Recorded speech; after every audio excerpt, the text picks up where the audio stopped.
Good morning everyone, welcome to nursing theory classes. आज हम ectopic pregnancy का last part जो कि है मैनेजमेंट ऑफ एक्टोपिक प्रेगनेंसी ये समझेंगे। तो एक्टोपिक प्रेगनेंसी का मैनेजमेंट कैसे किया जाता है कि इसके हम जैसा कि आप देख रहे हैं कि इसमें एक्सपेक्टेंट मैनेजमेंट होता है, मेडिकल मैनेजमेंट होता है और सर्जिकल मैनेजमेंट होता है। एक्सपेक्टेंट इसको शॉर्ट में मैंने लिख दिया है, इसको मैं डिस्क्राइब करके आपको बता दे रही हूँ कि एक्सपेक्टेंट मैनेजमेंट यानी कि तब करते हैं जबकि शुरुआत की प्रेगनेंसी होती है, मीन्स कि जब फैलोपियन ट्यूब रप्चर नहीं हुई होती है। अर्ली प्रेगनेंसी में हम एक्सपेक्टेंट मैनेजमेंट कर सकते हैं। It involves no medicine and no surgery. तो ये एक ऐसा तरीका है जिसमें एक्टोपिक प्रेगनेंसी का इलाज बिना किसी दवा या फिर बिना किसी सर्जरी के केवल पेशेंट का ऑब्जर्वेशन करके किया जाता है, ताकि ये देखा जा सके कि क्या शरीर खुद से एक्टोपिक प्रेगनेंसी को समाप्त कर रहा है।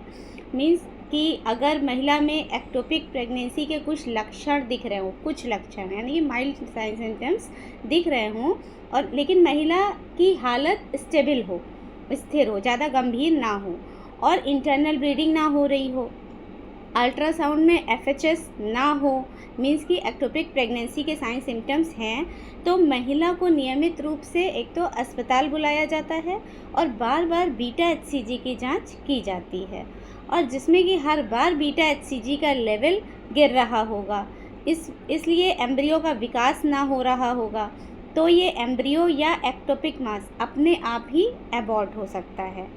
क्योंकि बीटा HCG का लेवल अगर गिर रहा है मीन्स प्रेगनेंसी कंटिन्यू नहीं हो रही है और ये मास अपने आप एबॉर्ट हो सकता है। इसमें लगातार मेडिकल निगरानी रखना ज़रूरी है, लेकिन अगर अचानक दर्द, ब्लीडिंग या चक्कर आए तो तुरंत मेडिकल या सर्जिकल ट्रीटमेंट किया जाता है। ऐसा ही लिखा हुआ है एक्सपेक्टेंट मैनेजमेंट में, it involves no medicine and no surgery, only observation and medical supervision. If patient is stable and mild sign and symptoms of ectopic, then beta HCG estimation repeated timely. If each time beta HCG value drops down and embryo is not developing, then embryo or ectopic mass spontaneously abort. Then आता है अगर expectant management ये केवल observation के द्वारा हुआ। दूसरा होता है मेडिकल मैनेजमेंट एक्टोपिक प्रेगनेंसी का। इसमें क्या होता है कि इट इन्वॉल्व्स नो सर्जरी, इसमें कोई सर्जरी की ज़रूरत नहीं है, केवल दवाओं के माध्यम से एक्टोपिक प्रेगनेंसी को मैनेज किया जा सकता है। जब एक्टोपिक प्रेगनेंसी को दवाओं की सहायता से यानी कि बिना सर्जरी के समाप्त किया जाता है तो उसे मेडिकल मैनेजमेंट कहते हैं, और इसका मुख्य उद्देश्य एम्ब्रियो के विकास को रोकना और प्रेगनेंसी को समाप्त करना होता है। माने कि अगर महिला में एक्टोपिक प्रेगनेंसी के कुछ साइन एंड सिम्टम्स दिख रहे हों, जैसा कि आपने पहले पढ़ा है साइन एंड सिम्टम्स, तो अगर माइल्ड साइन एंड सिम्टम्स अभी भी दिख रहे हों और महिला की जो है हालत जो है स्टेबल हो, अभी बहुत गंभीर ना हुई हो, तो एक्टोपिक मास का आकार भी 3.5 सेंटीमीटर या फिर 4 सेंटीमीटर से कम हो, अल्ट्रासाउंड में FHS ना हो, बीटा HCG का लेवल नॉर्मल से कम हो रहा हो और कोई इंटरनल ब्लीडिंग भी ना हो रही हो, तो मेडिकल ट्रीटमेंट किया जा सकता है, जिसमें कि मेडिकल मैनेजमेंट में मेन ड्रग होती है मीथोट्रिक्सेट। मीथोट्रिक्सेट का जो इंजेक्शन आता है वो इंट्रामस्कुलर दिया जाता है, और ये मीथोट्रिक्सेट क्या करता है कि एम्ब्रियो की सेल्स के विभाजन को रोकता है, यानी कि एम्ब्रियो के विकास को ही रोक देता है, और ये इंजेक्शन एक या अधिक बार डॉक्टर की सलाह से ही दिया जाता है।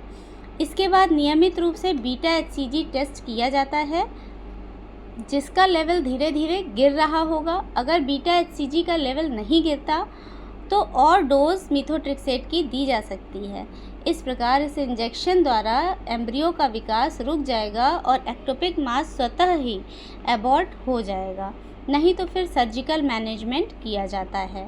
तो नेक्स्ट जैसा आप देख रहे हैं सर्जिकल मैनेजमेंट, तो जब दवा से इलाज नहीं हो सकता है या एक्टोपिक प्रेगनेंसी में फैलोपियन ट्यूब रप्चर हो गई है और महिला की जान को खतरा है, तो ये सर्जिकल मैनेजमेंट फिर किया जाता है। माने अगर पेशेंट को एक्टोपिक प्रेगनेंसी के अब क्या है कि अगर स्ट्रॉन्ग साइन एंड सिम्टम्स दिख रहे होंगे, जैसे कि बहुत ज़्यादा पेट में दर्द हो रहा होगा, इंटरनल ब्लीडिंग भी इस समय हो रही होगी, फैलोपियन ट्यूब रप्चर हो गई होगी, दवा काम नहीं कर रही होगी या फिर पेशेंट की हालत बिगड़ रही होगी, तब तुरंत सर्जिकल मैनेजमेंट किया जाता है।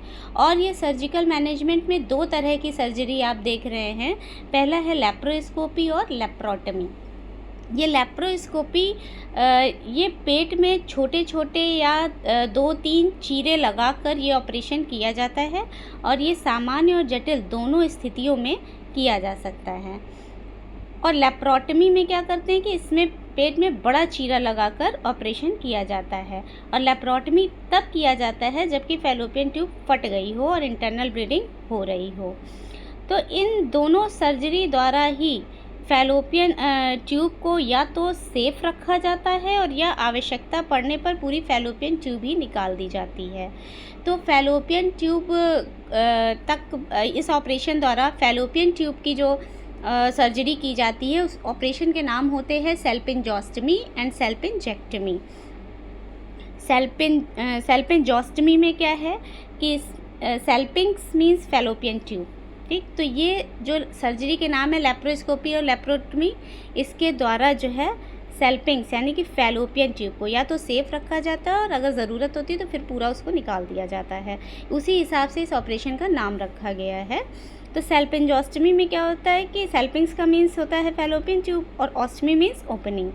तो इसमें लेप्रोस्कोपी या फिर लेप्रोटमी सर्जरी द्वारा फैलोपियन ट्यूब को काट कर सिर्फ एम्ब्रियो निकाल दिया जाता है और ट्यूब बचा ली जाती है। और सेल्पिंजेक्टमी में क्या होता है, सेल्पिंग्स मीन्स ऑलरेडी बताया फैलोपियन ट्यूब और एक्टमी मीन्स यहाँ हो जाता है रिमूवल। इसमें सर्जरी द्वारा पूरी ट्यूब निकाल दी जाती है। जब ट्यूब बहुत फट चुकी हो या बहुत ख़राब हो गई हो तो पूरी फैलोपियन ट्यूब निकाल दी जाती है। Thank you everyone, thank you for watching this video and please like, subscribe and share this video if you like it.